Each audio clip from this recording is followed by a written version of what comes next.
This program is brought to you by Emory University. So what is a good, positive, and appropriate way to voice one's religious convictions in public discourse? It is, I believe, a simple shift in focus from the public to the private in these expressions. I am free to express my own personal and religious reasons for coming to the opinions I express. But the minute I start arguing that you must come to those same opinions because my religious truth must be your truth too, then I violate the divide between private and public. Most alarming of all is when my truth becomes the truth applicable to everyone. James Dobson or Pat Robertson are perfectly free to tell me about their religious beliefs that compel them to oppose acceptance of gay people. But when they claim that their beliefs are right and true for all of humankind, they move from democracy to theocracy. Similarly, if I'm going to make arguments for the full inclusion of gay, lesbian, bisexual, and transgender people in society, I must do so on the merits of my argument, not on a claim that my understanding of God is right and true. I must make my arguments based on decency, compassion, democratic principles, and a constitutionally based notion of the common good, not on any reading of any sacred text to which I might subscribe. We need to separate, as best we can, the civil realm from the religious, especially in the struggle for equal civil marriage rights for all citizens. Clergy have long acted as agents of the state in the solemnization of marriages. Because a priest or a rabbi or a minister acts on behalf of the state in signing the marriage license and attesting to the proper enactment of the marriage, we have lost the distinction between what the state does and what the religious institution does. In fact, the state affects the marriage, while the church pronounces its blessing on that union. In France, everyone is married at the mayor's office, and those who are religious reconvene at the church for the religious blessing. Those who don't desire such a blessing are still fully married according to the laws of the state. And in such an arrangement, it is clear where the state action ends and the church's action begins. We all know this, but we don't realize it. When a marriage comes to an end, you don't go back to the church where the wedding was. You go to the courts. I had to say that because this is a law school. So I think we need to make a clear distinction between civil rights, R-I-G-H-T-S, and religious rights, R-I-T-E-S. It may take many years for religious institutions to add their blessing to same-sex marriages, and no church or synagogue should ever be forced to do so. But that should not slow down progress toward the full civil right to marriage as executed by the state for the benefit and stability of the society. New Hampshire legalized civil unions beginning in January 2008. And my partner of 20 years and I entered into such a civil legal union last June. Our service began with a procession from the front of the church to the back, where our female Jewish lawyer solemnized the legal civil union surrounded by our families and friends. That's the civil part, accountable to the state. Then we processed back up the aisle to the altar of the church for prayers of thanksgiving and blessing for that union, which is the purview of the church. Such a separation of the roles of church and state might be helpful in lots of ways. Perhaps it is a separation that ought to be made for all couples, heterosexual and homosexual alike.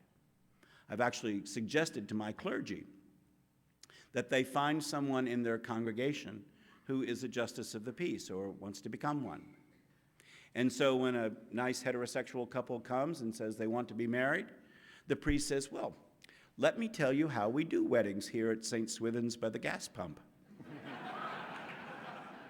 Now, you know Joe Blow, he's our senior warden, and he's a justice of the peace, and he'll be doing what the state does, which is affect the marriage, and he'll sign the marriage license.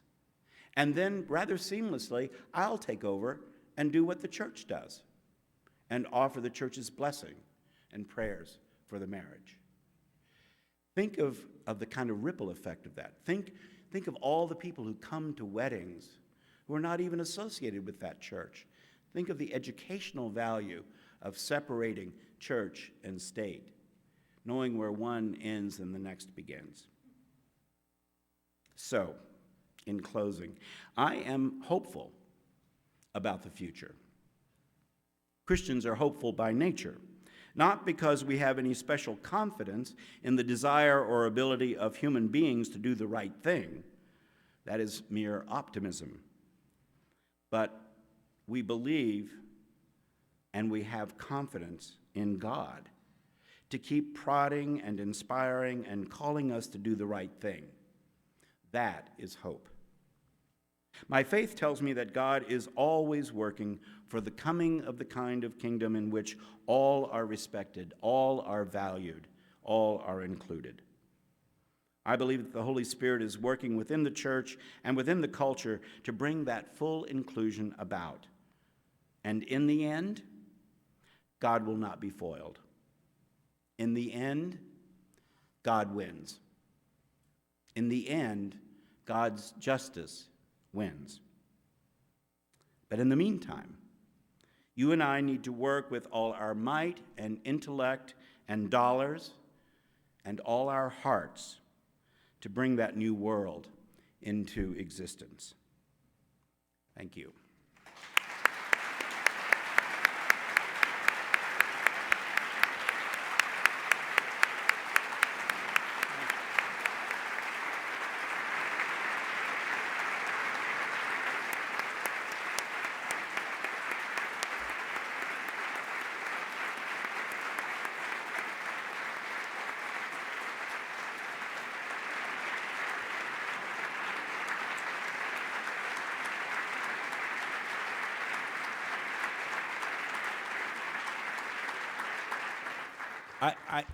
I had to put my chair up. I'm just a little guy. This happens to me a lot. I was in the bathroom just before we started, and one of the guys in there said, "I thought you'd be taller."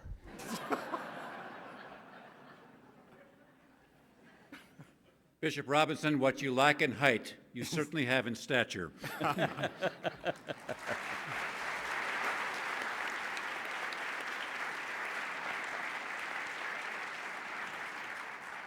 We turn to Mark Jordan for a bit of colloquy with the bishop, 10 minutes or so, no doubt in ancient Latin. And after that, we will open the floor for questions from the audience, and I'll come back up to introduce that. Professor Jordan. And thank you. This is not going to be a pop quiz, is it? No, it's absolutely not, yeah. And it wouldn't be ancient Latin in any case.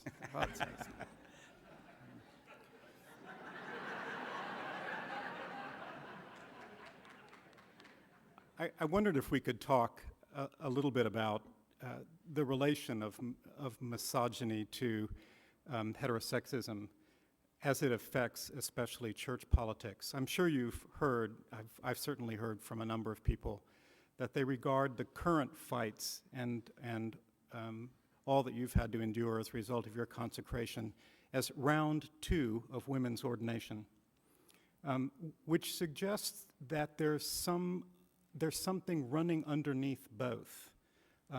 Is that our fear of sex? Is it patriarchy? Is it the power structure?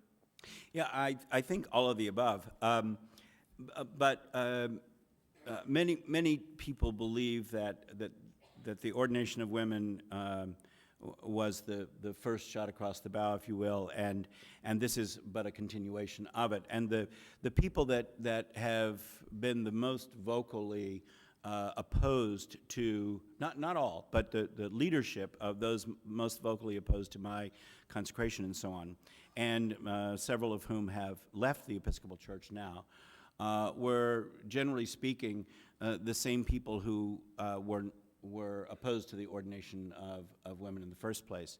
3 of the 4 dioceses that have tried to leave the Episcopal Church, the fact is a diocese can't leave, but those 3 of those 4 were the remaining 3 dioceses that did not ordain women.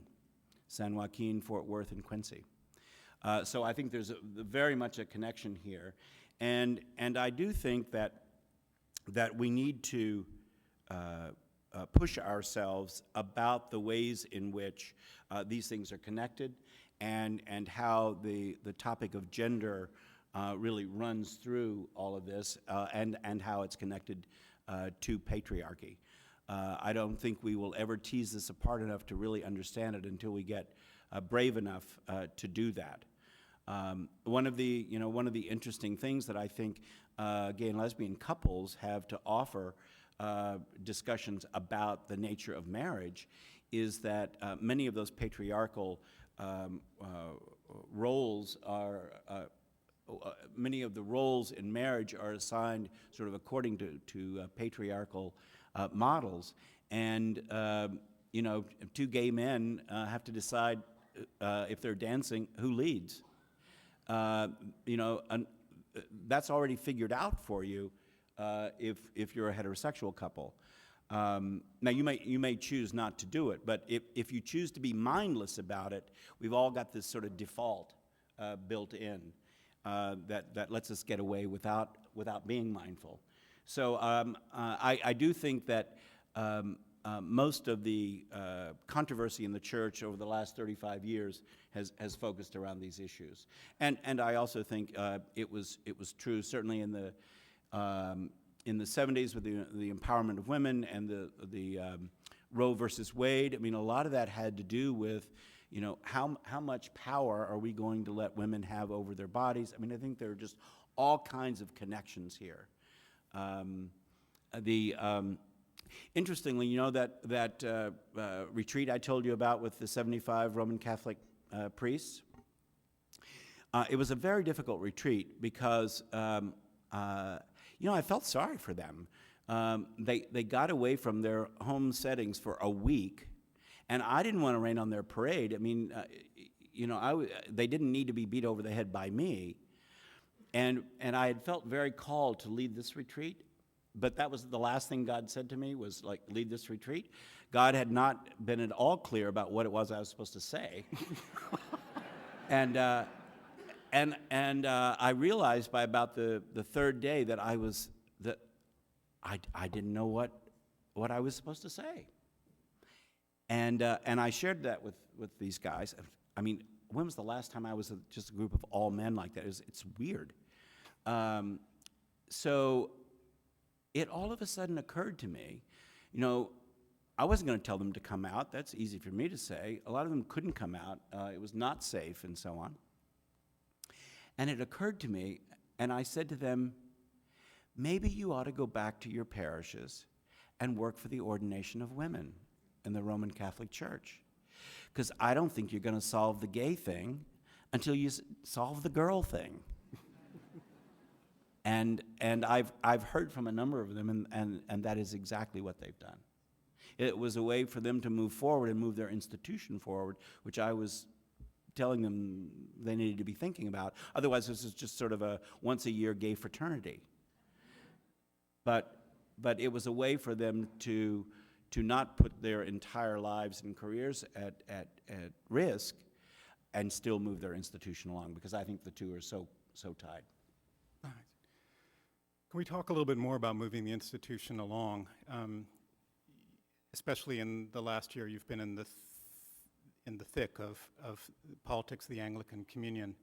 And one of the questions that I keep hearing in private conversations is what the point of holding on to institutional unity might be, or to say that the positive way, that we might be at a moment in church history where there are higher values than institutional unity, and that we might really need to reconsider reconfiguring the churches in different ways. I wonder what your thoughts are about that. I'd go in 2 or 3 different directions there. First of all, the unity that I think is modeled in the Anglican Communion is different than the unity that's modeled in the Roman Catholic Church. We are actually not the Anglican Church. We are the Anglican Communion of churches. We are a communion of 38 autonomous churches. And therefore, uniformity is not so highly demanded as in a one worldwide church. So I think that's a strength, a concept that we bring. Second of all, it strikes me, we had a report, for those of you that are not Episcopalians, mercifully, you didn't have to hear this, but we had the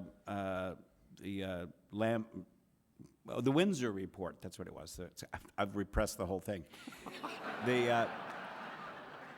We had the Windsor report, which was about what holds us together. Do you know that, I forget how many pages it was, I don't know, 75, 100 pages. Not once was the Eucharist, the communion service, mentioned as the place where we find our unity. I find that appalling. Because my experience is, you take any Episcopal church anywhere, and you will find people in it all over the spectrum on abortion, stem cell research, who should be president, whether or not we should be in Iraq. Honest to God, you will find Episcopalians all over that spectrum. But they all find their way to the altar rail as humbly as they can to receive the body and blood of Christ at communion. And they find their unity there, and then they go back to the pews and fight about stem cell research and abortion and so on. And so I think it's a matter of what kind of unity are we looking for. And I think somehow we have, in a very sort of modernity mode, of thought that unity is something that we can achieve as opposed to something that is given to us. But let me make a case for why we should be a global church. I'm a part of the patriarchy on every count except for the gay part, right? How am I going to learn about the consequences of my wealth, my race, my racism, my colonialism, my American hegemonic impulses? How am I going to learn the effect of all of that on people around the world if I don't have brothers and sisters in Christ in Africa and Asia who love me enough to tell me the truth about that? That's why I believe in the Anglican Communion. I desperately need them to reflect back to me those things that I most don't want to hear but need to hear. And I'd like to think that I might bring something to that conversation as well. So, I believe in it. But it has little or nothing to do with uniformity, and it has everything to do with hospitality and respect and openness. Let me just do one last. I'm utterly convinced by your proposal to appoint a justice of the peace in every parish, and I think that's wonderful. And I think one of the things it does is not just to remind us of the separation of what the state does from what the church does, but it frees up the sacraments and rituals of the church for the church instead of holding them hostage to the state. But here's a very pastoral question. The fact is that same-sex couples, as you said, have different needs, different relationships, are recovering from a long and very painful history of exclusion. What ought churches to do in terms of pastoral care, teaching, or new liturgies to respond to the particular needs of same-sex couples? It is my understanding, and we've pretty much researched this, that same-sex blessings by Episcopal clergy are going on in every diocese of the Episcopal Church. Now, sometimes that is completely underground without the bishop's knowledge or permission. Sometimes it's with the bishop's knowledge, but not acknowledgement. And sometimes it's with full cooperation and permission and blessing by the bishop. There is the very first page in our Book of Common Prayer says this really remarkable thing. It's about how do you use the services in this book and everything. And it says, but for particular pastoral situations for which there is not a service provided in this Book of Common Prayer, the bishop may authorize other services.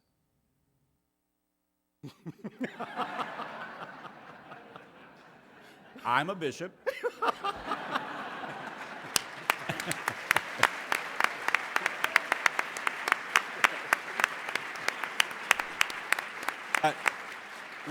One of the things that is coming up, I mean, you know, coming to a newspaper near you, this summer at our General Convention, there are many dioceses are calling for the Standing Commission on Liturgy and Music to develop rites of blessing for same-sex couples. Now, even that is a long process, because it would be 3 years before they would bring back those proposed rites to the General Convention for authorization. I believe that if we were to do that, and I pray that we do, it will signal to the world and to the rest of the Anglican Communion that this is the direction we mean to move. And I think we have to try to find a way to say two things. One is, we get that worldwide there's a lot of opposition to this, partly because their context is so different from ours. The thing where I was telling about, you know, how many people have come out. Well, if you live in a country where you can be put in prison for being gay, or in 5 countries be put to death for being gay, you're not going to have people coming out left and right.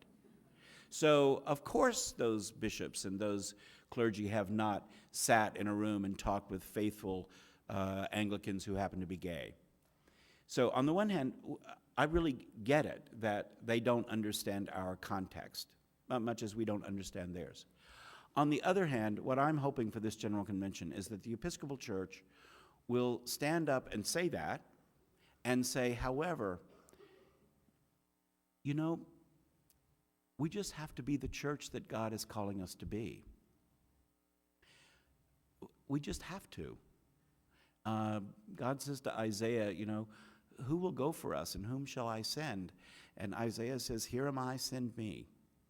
And I don't want to put too dramatic a point on it, but I actually think in the Episcopal Church today, you see a church risking its life for something, risking its life for us in some amazing ways.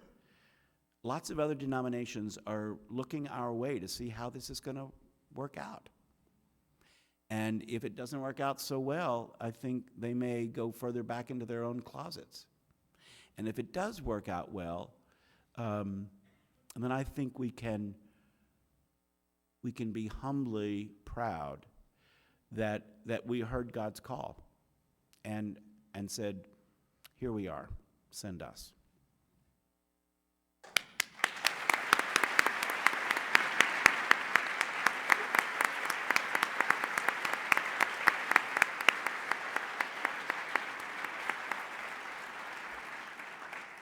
Well, this has been a marvelous conversation with the 2 great scholars and advocates here, but we now want to open the conversation with you and to invite you to put questions to the bishop or to the professor.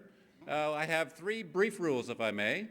First of all, brevity is the soul of wit and the insistence of witty, and so please be brief. Secondly, profundity is the soul of wisdom. Please be wise. And third, civility is a sine qua non for serious discourse, and so please be civil. Brief, profound, and civil questions to the bishop, please. We have 2 microphones halfway through. If I could invite you to take one of those microphones at your convenience and put your questions brief, profound, and witty, civil, etc., and I will cut you off if one of those 3 rules are broken. Please. Bishop Robinson, if you could tell, what was the best moment for you at the Lambeth or around the Lambeth conference? What was the best part? I'm personally curious. Yep. This is the Lambeth Conference of Bishops. It happens once every 10 years, and since 1867, all of the Anglican bishops in the world are invited. And for the first time ever, one of them was not invited, and that would have been me. It was very hard. It was very much harder that, where are you? I keep looking at you. It was very much harder than I thought it was going to be, because I was so intentionally separated from all of my peer bishops of the American House. That gives you a reason to understand why this was maybe one of the very best parts. I found a worship home at Greyfriars, which is the Franciscan house in Canterbury. It's right in the middle of Canterbury. You almost wouldn't know it was there, but when you get inside, there's about a 2-acre field of wildflowers on a little island where the stream splits, and also on that island is looks like an old mill building. It actually sits over the river there. And I gathered with the 4 Franciscan brothers every morning at 7 o'clock to pray. And the hospitality and welcome that they showed me was just the most healing thing. I would not have survived it without them. I will be forever grateful. They arrived there in 1224. They were just waiting for me. The other thing that was a real high moment is that there were about 100 young people from all over the communion who were acting as pages and stewards and so on. They all wanted to talk to me. They would stop me and so on. And as is true with almost anyone under 30 years old, they couldn't get why this is such a big deal. And they would ask me, why are they in there fighting about this? That's something that should make us very, very hopeful. Please. Bishop Robinson, Hi. I grew up in Oakhurst Baptist Church. It's kicked out of all kinds of things for admitting gays and lesbians to its membership and to its clergy. Which church? Oakhurst Baptist Church, sir. Oakhurst Baptist. Got it. And when I was growing up, there was that time when I realized what it meant to be gay, and I had a moment of like, well, that's fine, because I knew people growing up who were gay and lesbian committed couples. But many people don't have that opportunity. They can't, unless their children come out to them, they don't have that opportunity. So do you think it's better, some people think it's better just to wait and let generations change or to have rational conversations, but how do you change someone's mind from that default of this is wrong, because it's not what they experience? It's a great question. I wish there were a simple answer. Let me just say a couple of things about that. One is that one of the ways that I stay sympathetic to people who oppose me and people like me is to remind myself that they're only believing what they were taught. They weren't born thinking this. They learned it. And so I'm always hopeful that they can unlearn it. Second of all, I don't believe they're going to unlearn it if I am berating them all the time. And often, how I respond to someone like that matters a whole lot more than the words that I've said. And if my treatment of them doesn't bespeak the kindness and hospitality of Christ, then it kind of doesn't matter what I say, no matter how right I am. Thirdly, I think, the opposite of love is not hate, but fear. And so I think it's best to, with someone like that, to try to guess what it is they're fearful of. And then rather than trying to talk them into being affirming of gay and lesbian people, do what I can to lessen their fear so that they don't have the need to be that negative anymore.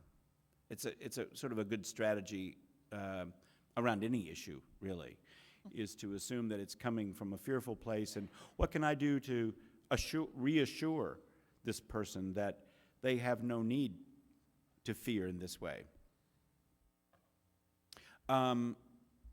Fourthly, I think you just keep praying for them, because if you keep praying for them, God won't let you treat them badly. You just won't find it in your heart to do that.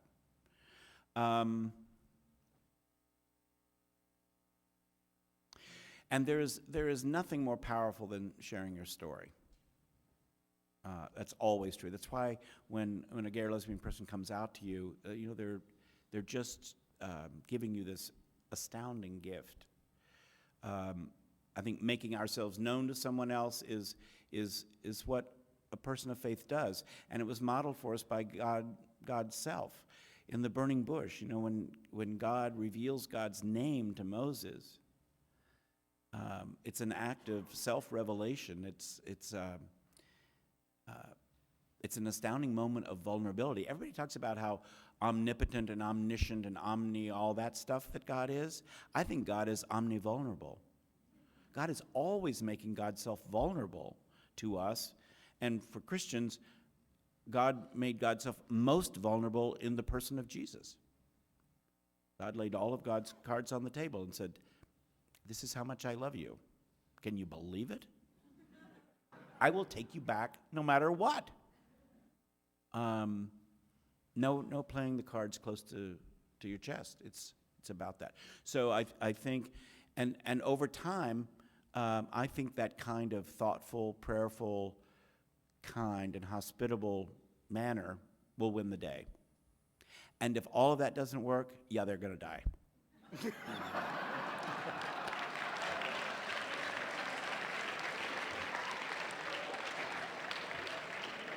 Let's take 3 more questions, bearing in mind the bishop got here at 2 a.m. and he's leaving at 4:45 a.m. 3 brief questions. They're not worried about me. Please. Very brief. Good evening, Bishop Robinson. It's really a privilege to be able to hear you. My name is Reverend Lieutenant Colonel Peter E. Bauer. I'm a United Church of Christ minister, and I'm an Army clinical social worker. And in my 30 years of ministry, I have worked with a lot of people who have suffered horrendously due to heterosexism and to patriarchy. I'm wondering if you could expand a little bit more for a few minutes on some of your ideas about what we can do in the church in terms of intervention, in terms of education, and in terms of helping our people to move beyond those barriers. Thank you.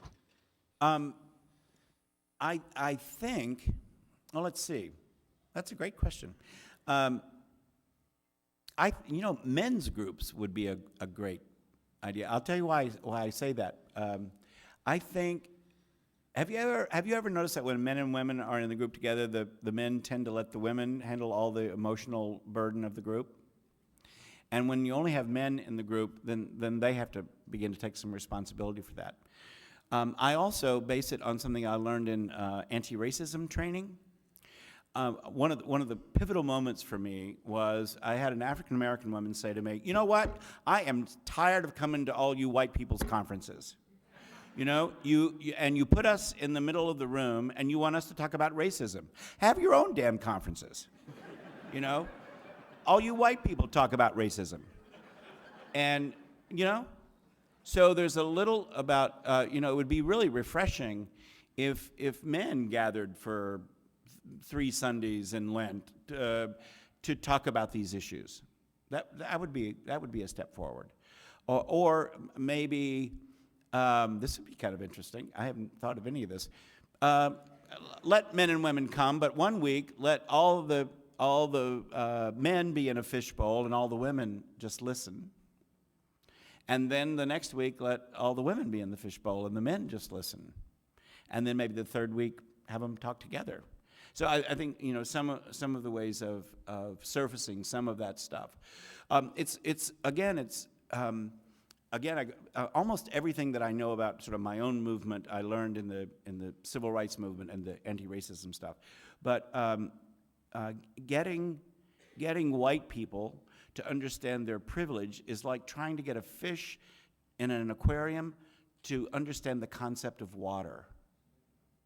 You're just so swimming in it. It's just so what holds you up. You can't get away from it enough. And I can remember there was a Diane Sawyer piece or something on 2020 showing a black man and a white man doing lots of things. You know, both of them went to buy a car, both of them went to get an apartment, and showing how they were treated differently. And it never occurred to the white guy that if he were black and went into a record store or CD store, that somebody would follow him around. I mean, why would he ever notice such a thing? So I think the more we can begin to talk about these issues and amongst genders, once you kind of get onto this idea, you'll start noticing it everywhere. You'll just start seeing it everywhere. That's just off the top of my head. Thank you, sir. You're welcome. Hi. Hi.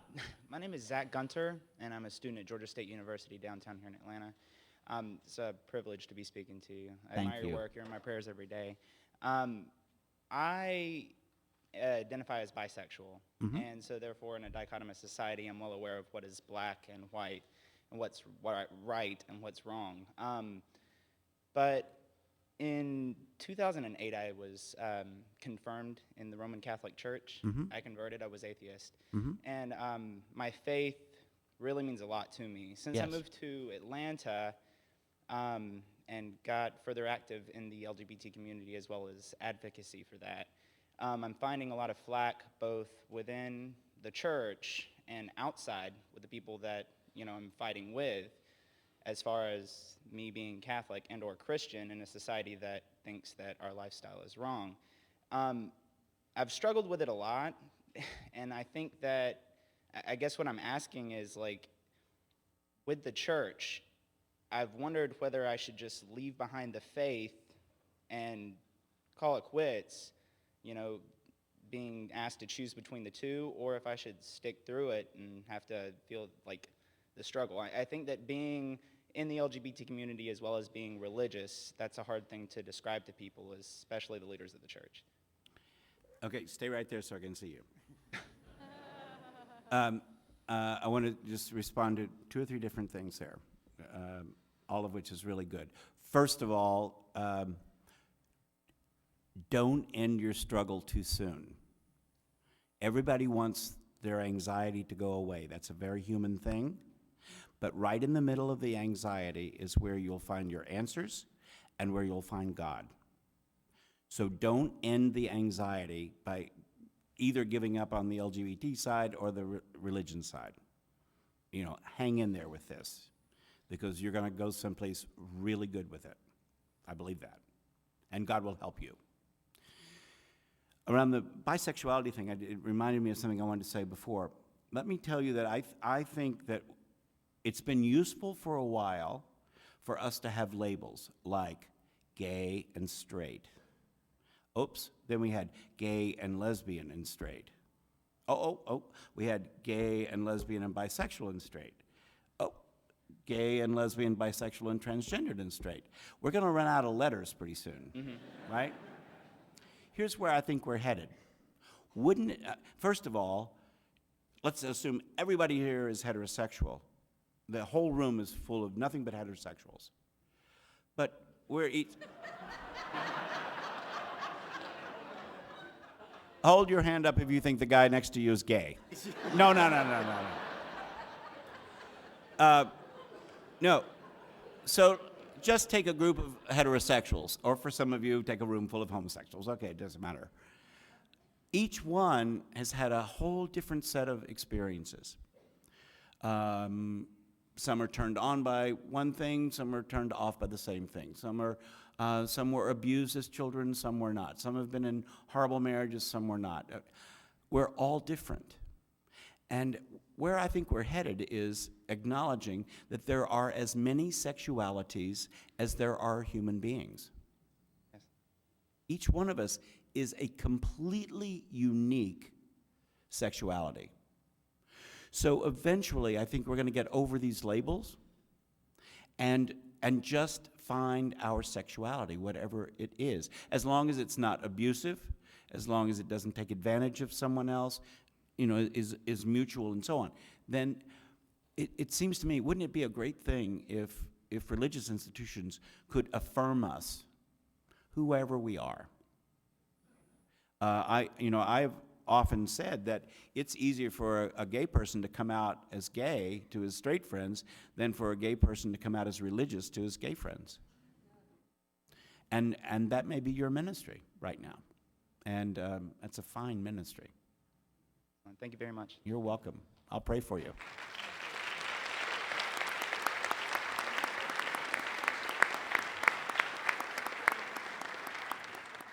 With apologies to those, the rest of you who have questions. Last question to the gentleman here on the left, my left. Bishop Robinson, your reference to the Lambeth Conference and the significance of the late 19th century invitation for all bishops of the Anglican Communion to be invited for that conference is significant insofar as it speaks to the inseparability of the expansion of the Anglican Church as a communion from that of the history of colonialism, especially as it pertains to the churches on the Asian and African continents. For the Church of Uganda to separate itself physically and financially from the Episcopal Church of the United States of America is, I think, a direct response to that history of the Anglican Communion, which is, again, inseparably linked to the history of colonialism. And in many senses, not only the Church of Uganda, but as an example, in many senses, that breaking of ties on what is being proclaimed as a moral issue worthy of division is, in a sense, this claim of autonomy that you described in terms of how the ecclesiology of the Anglican Communion differs from the Roman Catholic Church. I, echoing the Archbishop Desmond Tutu, would agree that it is problematic to claim autonomy, I think, on this particular issue, especially in light of so many other pressing social concerns that may in fact be worthy of division, from poverty to the extreme that is genocide, as in the case of Rwanda. And if you could reflect upon the breaking of patriarchy, as you described earlier, and where we are now, as that potentially relates to the very harsh and violent response you receive from a wider communion that is potentially breaking its links from a very harsh and violent past of colonialism as a kind of post-colonial response. That's a pretty broad and far-ranging question, but let me just make an attempt at it, at least a couple of parts of it. I do think that what the difficulty that we're experiencing in the Anglican Communion is much broader and deeper than the issue of human sexuality. I think it is profoundly a response to not just the historic colonialism, but the kind of colonialism that I believe America has been guilty of for a long time, and perhaps particularly in the last 8 years. Ian Douglas probably knows more than any other American about the Anglican Communion, was at a meeting in Jamaica. 35 of the 38 provinces of the Anglican Communion were there, and someone said to him, you know, there's no difference for us between George W. Bush and Gene Robinson. Which is maybe the worst thing that's ever been said about me. And he went on to say, is that we experienced the American church's consent to Gene Robinson's election as just another example of America doing what it's been doing lately, which is swaggering around the world, having its way, the rest of the world be damned. And so it was the first sort of big clue that I had that there was just a whole lot more going on here. I think I heard you saying that Uganda's breaking away was came from the same autonomy that our decision to move in our direction. And what I should have said, and what I should always say when I say autonomy, is link it to interdependence. Because either independence and autonomy, or our connection to one another, either by themselves, can be not evil, but really unhelpful, and we have to have the two together. So I think the way we're going about this in the American church is to stay connected to our brothers and sisters around the world through projects and work, through the United Nations Millennium Development Goals, through the companion diocese relationships, and to keep those relationships going, no matter what the primates are saying to one another. And I think at the end of the day, that will win out. That people will trump policies and doctrines and so on. It's interesting that you mentioned Uganda, because I helped set up a national peer education program for AIDS education in Uganda, and was there for many weeks, and never mentioned the fact that I was gay, because I wasn't. That's not why I was there, and now I can't go back to this country and people that I just dearly love, and like to think that I helped save a whole bunch of lives there. I just think we have to fiercely hold on to one another while we disagree about some of these things. We have to be just adamant about not letting go of each other in the midst of all this. What I don't know what to do, and I do not have an answer for it, is if someone means to leave, how do you make them stay? I feel that way about these 4 dioceses in the American church that have felt they needed to leave. I didn't want them to leave. I don't believe they had to leave. I'm diminished by their leaving, and I will welcome them back with open arms. But I don't know how you get someone to stay who means to leave. And that's just as true of the Anglican Communion. I think it's something we should all pray about. I'm sorry I don't have any more for you. Your question had a lot of parts to it, and I didn't do them justice, but thank you for asking it.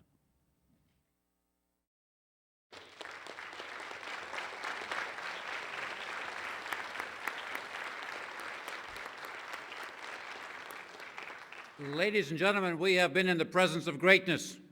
Will you stand and give Bishop Robinson a robust round of applause and thanks?